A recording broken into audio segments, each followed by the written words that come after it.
প্রত্যেক জাতির জন্য আল্লাহ রাব্বুল আলামিন নিজের পক্ষ থেকে রাসূল পাঠিয়েছেন। আল্লাহ পাক বলেছেন ওয়ালিকুল্লি উম্মাতির রাসূল, প্রত্যেক জাতির জন্য আমি রাসূল প্রেরণ করেছি। এমন কোন জাতি নাই যার কাছে নবী রাসূল পাঠানো হয় নাই। ওয়া ইম মিন উম্মাতিন ইল্লা খালা ফিহা নাযীর, সমস্ত নবীদের কাছে, সমস্ত উম্মতের কাছে, জাতির কাছে আমার পক্ষ থেকে আমি নবী পাঠাইছি। কোন সুবহানাল্লাহ। এর সামনে যদি রাসূলুল্লাহ লেখো তাহলে তো চুক্তির কোনো দরকার নাই, আমরা তো তাকে রাসূল মানি না, নাউযুবিল্লাহ। মুহাম্মদ বিন আব্দুল্লাহ যদি লেখো তাহলে আমরা এই চুক্তি মানব। রাসূল করিম সাল্লাল্লাহু আলাইহি ওয়াসাল্লাম হযরত আলীকে ডাকলেন, আলী গো, চুক্তিপত্রে যেখানে আমার নাম মুহাম্মদুর রাসূলুল্লাহ লেখা আছে, আমার নামের সামনে থেকে রাসূলুল্লাহ নামটা বাদ দিয়ে দাও, মুহাম্মদ বিন আব্দুল্লাহ লেখো। হযরত আলী বলছেন, ইয়া রাসূলুল্লাহ, সারা জীবন আপনার গোলামি করেছি, যা বলেছেন তাই শুনেছি, জীবনটাও আপনার জন্য দেওয়ার জন্য প্রস্তুত আছি, ভবিষ্যতেও যত কথা বলবেন সব মাথা পেতে মেনে নেব, কিন্তু আজকের এই হুকুম আমার পক্ষে মানা সম্ভব হবে না। আমি আলীর পক্ষে কিছুতেই সম্ভব নয় যে আল্লাহর নবীর নামের সামনে থেকে মুহাম্মদুর রাসূলুল্লাহ আমি কেটে দেব, রাসূলুল্লাহ শব্দ আমি কাটতে পারবো না, এটা আমার পক্ষে সম্ভব নয়। নবীজি বললেন, আলী, কোন জায়গায় রাসূলুল্লাহ লেখা আমারে দেখো, আমি কেটে দিই। আমার বন্ধুগণ, নাম লিখতে জানেন না, সই করতে পারেন না, পড়তে জানেন না, তিনি বলতেছেন, ইন্নামা বুইসতু মুআল্লিমান, আমি পৃথিবীতে প্রেরিত হয়েছি শুধুমাত্র শিক্ষক হিসেবে দুনিয়ায় এসেছি। সুবহানাল্লাহ। দুনিয়ার কোন শিক্ষা প্রতিষ্ঠানে আল্লাহ রাব্বুল আলামিন তার হাবিবকে পড়ান নাই, যেহেতু তিনি তো বিশ্ব নবী। আমার নবী কি নবী? জোরে কন না, কি নবী? আপনার আমার নবী বিশ্ব নবী। বিশ্ব নবী সাধারণ মানুষের কাছে কি পড়বে?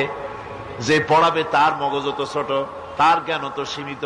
সীমিত জ্ঞান দিয়া বিশ্ব নেতারে কি শিখাবে, বিশ্ব নবীরে কি শিখাবে? এই জন্য আল্লাহ রাব্বুল আলামিন বিশ্ব নবীর শিক্ষক আল্লাহ পাক নিজে হয়ে গেলেন। কোরআনে কারীম বলছে, যখনই নবীদের জ্ঞানের কথা এসেছে তখনই আল্লাহ পাক বলেছেন আমি জ্ঞান দিয়েছি। লক্ষ্য করুন, হযরত ইব্রাহিম আলাইহিস সালাম তার পিতাকে ডেকে বলছেন, ইয়া আবাতি ইন্নী ক্বাদ জাআনি মিনাল ইলমি মা লাম ইয়াতিকা ফাত্তাবি'নি আহদিকা সিরাতান সাবিয়্যা। হে পিতা, বিশ্বাস করো, আমার কাছে এমন এক জ্ঞান এসেছে যা তোমার কাছে নাই, যা তোমার কাছে আসেনি। তুমি আমার অনুসরণ করো, আমি তোমার সোজা পথ দেখাই দেবো। সুবহানাল্লাহ। তুমি আমাকে অনুসরণ করো, যেহেতু আমার কাছে যে জ্ঞান আসছে ওই জ্ঞান তোমার কাছে নাই। ইব্রাহিম আলাইহিস সালামের কাছে কার জ্ঞান আসছে? আল্লাহ রাব্বুল আলামিনের জ্ঞান। লূত আলাইহিস সালাম কি নবুয়ত প্রদান করে আল্লাহ রাব্বুল আলামিন বলছেন, ওয়ালুতান আতাইনাহু হুকমান ওয়া ইলমা। আমি লূতকে আমার পক্ষ থেকে জ্ঞান দান করেছি, হিকমত দিয়েছি, বিজ্ঞান শিক্ষা দিয়েছি, আমি তাকে ইলম দান করেছি। সুবহানাল্লাহ, আমি তাকে ইলম দিয়েছি। মুসা আলাইহিস সালাম সম্পর্কে আল্লাহ পাক বলেন, ওয়ালাম্মা বালাগা আশুদ্দাহু ওয়াস্তাওয়া আতাইনাহু হুকমান ওয়া ইলমা।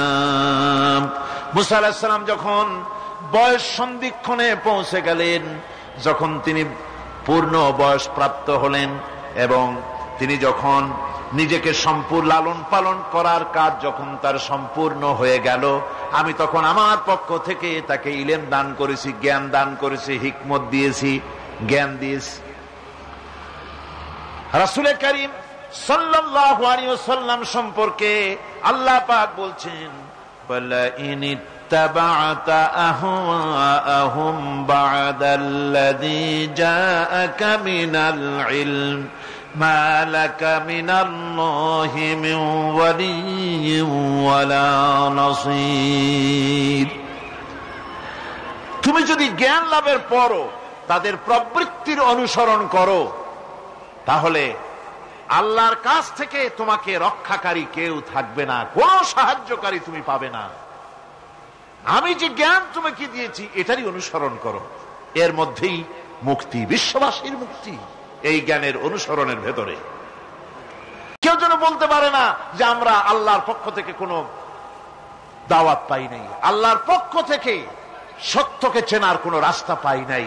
এই জন্য প্রত্যেক নবীদের, প্রত্যেক উম্মতের জন্য, জাতির জন্য আল্লাহ সুবহানাহু ওয়া তাআলা তিনি নবী পাঠিয়েছেন নিজের পক্ষ থেকে, হেদায়েত পাঠিয়েছেন নিজের পক্ষ থেকে। এই নবীদেরকে পাঠাবার উদ্দেশ্য কি ছিল? কোরআনে কারিমে আল্লাহ পাক বলেন, আমাদের নবীকে আল্লাহ পাক ডেকে বলছেন, আলিফ লাম রা কিতাবুন আনজালনাহু ইলাইকা লিতুখরিজান নাস মিনাজ যুলুমাতি ইলান নূর। আলিফ লাম রা কিতাবুন আনজালনাহু ইলাইকা লিতুখরিজান নাস মিনাজ যুলুমাতি ইলান নূর।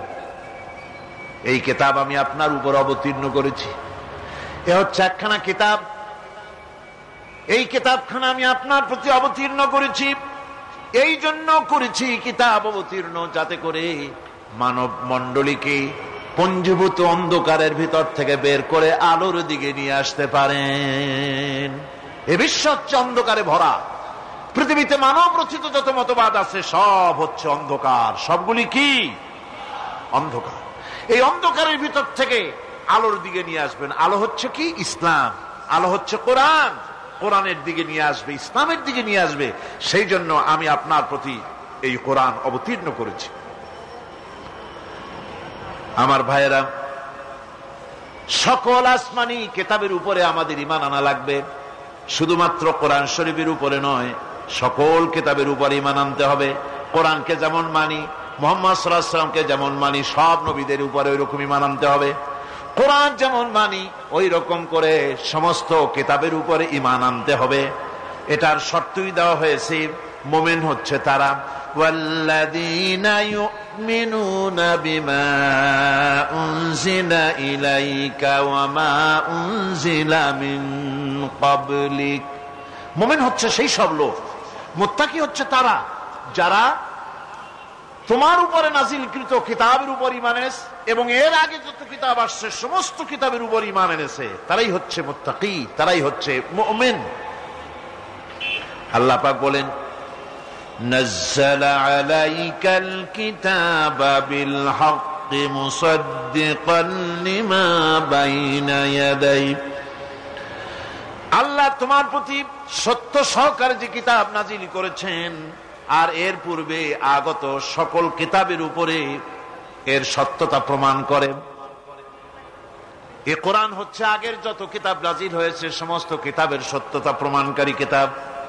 এই জন্য মুমিনদেরকে বলতে বলা হয়েছে, কুল আমান্না বিল্লাহি ওয়া মা উনজিলা আলাইনা ওয়া মা উনজিলা আলা ইব্রাহিম ওয়া ইসমাঈলা ওয়া ইসহাক ওয়া ইয়াকুব ওয়াল আসবাত।